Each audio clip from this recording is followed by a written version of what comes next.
કહી શકે છે બે નહીં? અચ્છા, હા.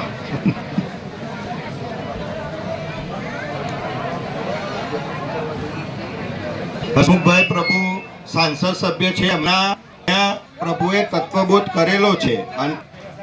45 વર્ષ પહેલા અને નાના હતા ત્યાં પ્રભુ તત્વબોધ થયેલો છે. એમના ભાઈઓ પણ આવે છે અને આજે પણ એ પ્રભુનો લાભ લેવા આવ્યા છે અને ત્યાં પણ ખૂબ તત્વબોધ થયેલો છે. એ ત્યાં નાના હતા અને એમના બા બાપુજીએ પણ ખૂબ લાભ લીધો, ખૂબ લાભ લીધો. સુમા પ્રભુ એમના બાપુજી આચાર્ય શ્રી હતા અને અત્યારે એરિયા અમદાવાદ વિધાનસભા ક્ષેત્રના સાંસદ સભ્ય છે અને સાથે બલરાજસિંહ ધારાસભ્ય આપણે દહેગામ તાલુકા.